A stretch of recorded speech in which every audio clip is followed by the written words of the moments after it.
Hello, my name is Erin Yufuso. I'm a student at the University of Florida in the Environmental Horticulture Department. I will be presenting results on the effect of oxygenation of water on dissolved oxygen measurements in irrigation water and in container substrate.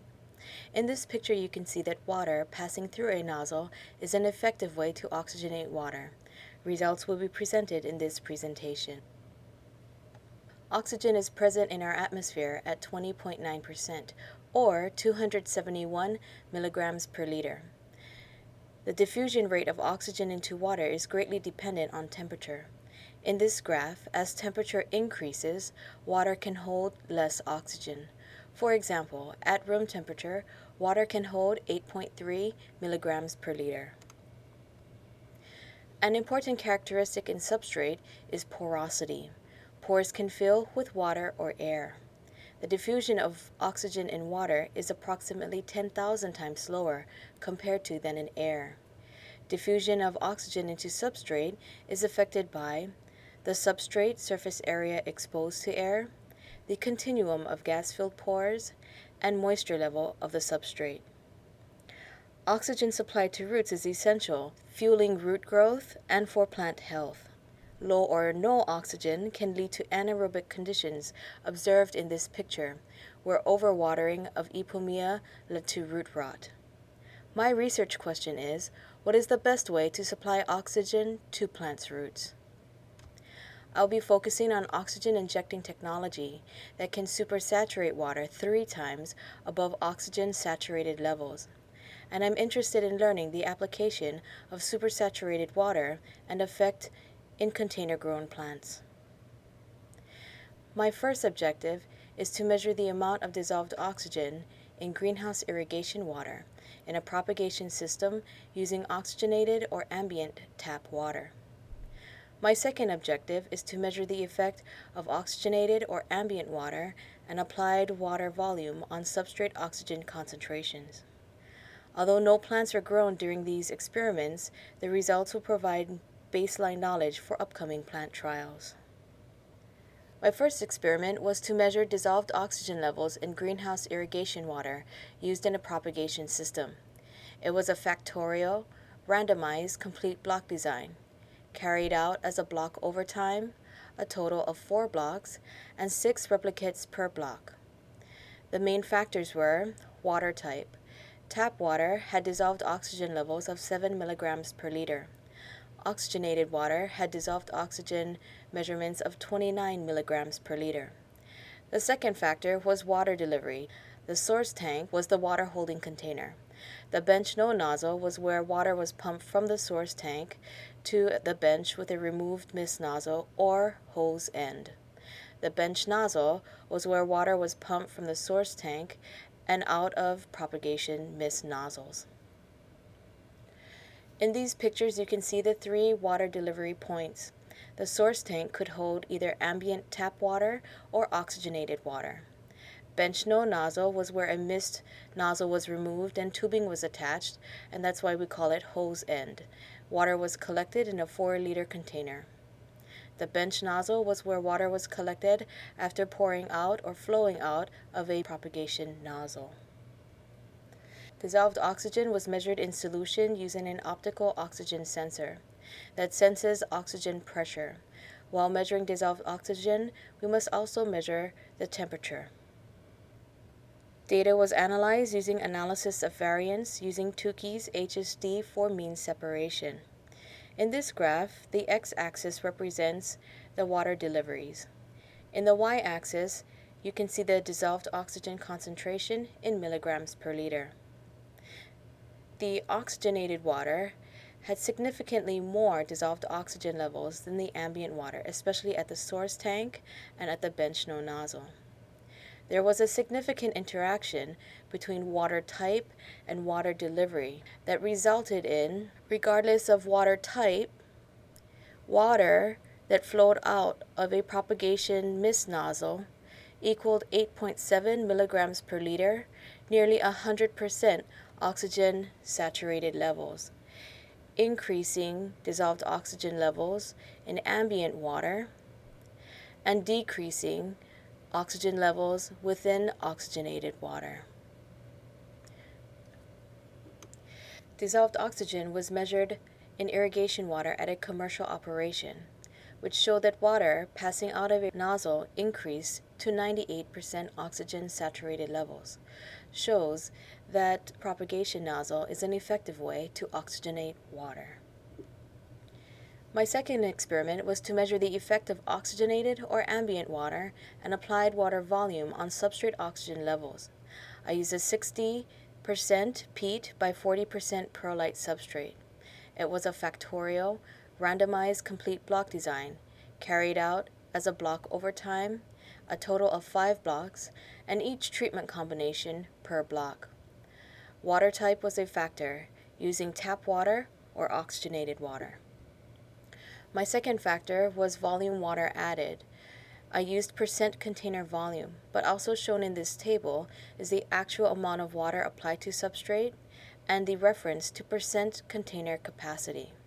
For example, for 100% container volume water added, for a liner, 20 milliliters of water was poured onto the substrate, which was approximately 142% of container capacity. For a pot, 425 milliliters of water was poured onto the substrate, which was approximately 175% of container capacity, which shows you that a lot of water was poured on in order to see measurements of dissolved oxygen within the substrate. The last factor was measured depth. For a liner, there was one measured depth at 1 centimeter. For a pot, there were 2 measured depths at 2 and 4 centimeters beneath the surface of the substrate. The method used to measure dissolved oxygen in substrate was to sub-irrigate containers overnight and allowing them to drain to container capacity. A toothpick was used to indent the substrate prior to inserting the oxygen sensor. Both oxygen sensor and temperature probe were allowed to equilibrate for 40 to 120 seconds before recording a measurement. Data was analyzed using analysis of variance and Tukey's HSD for mean separation. In this graph, the x-axis shows water added in percent container volume. The y-axis shows dissolved oxygen concentration in milligrams per liter. No matter how much ambient water was poured onto the substrate, there was no effect on dissolved oxygen levels within the substrate. The average was measured at 7.5 milligrams per liter. I'm now going to build on this graph to show you the effect of oxygenated water poured onto the substrate. The application of oxygenated water was able to increase substrate oxygen levels. As seen here, where no water was added or at container capacity, the substrate oxygen was measured at 8.5 milligrams per liter. When 200% of container volume water was poured on, it increased to 12.3 milligrams per liter, as shown here in this diminishing returns trend. That resulted in a 46% increase in substrate oxygen levels with the addition of oxygenated water. In pots at 2 centimeter depth, we can see the similar trends, where the addition of ambient water did not change substrate oxygen levels, but the addition of oxygenated water was able to increase substrate oxygen levels, as observed in the similar diminishing returns trend here, resulted in a 68% increase in substrate oxygen levels at the 2 centimeter measured depth. In pots at 4 centimeter measured depth, we observed the similar trends, where ambient water did not affect substrate oxygen levels, and oxygenated water was able to increase substrate oxygen levels, but with a lesser effect. Also led to an increase in substrate oxygen by 79%. A three-way ANOVA was used to analyze the 3 factors to show the differences in measured depth. From 2 to 4 centimeter depth, with the addition of oxygenated water, there was a decrease in oxygen levels by 2.3 milligrams per liter. For ambient water, from 2 down to 4 centimeter depth, there was a decrease by 1.3 milligrams per liter. A possible explanation is at 2 centimeter depth, you're closer to the surface of the substrate, where diffusion of air is greater, compared to 4 centimeter depth, where you're lower in the substrate vertical column. After a lot of water has been poured on, you're reaching more water-filled pores, which led to a decrease in oxygen levels.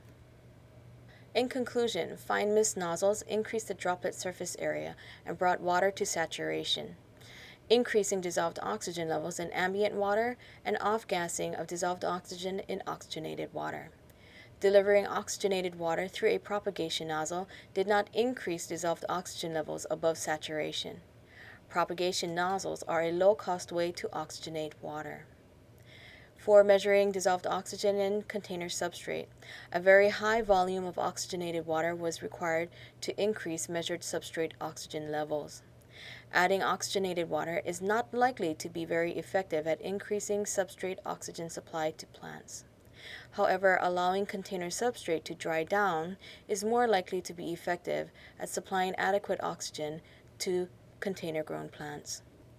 In the future, I'd like to run some plant trials looking at water types of oxygenated versus ambient water for growth of plants in propagation and during crop production, varying substrate porosity and effect on oxygen supply, and modeling of oxygen availability with different moisture levels. And finally, my research question is, what are the best ways to provide oxygen to plants' roots? I'd like to thank Dr. Paul Fisher, who is my major advisor, the Dr. Freyer Lab Group for their help and support, the FNGLA Endowed Research Fund, and thank you to you, all of our collaborators and funders, the Floriculture Research Alliance, Clean Water 3, USDA NIFA, and the University of Florida. Thank you again.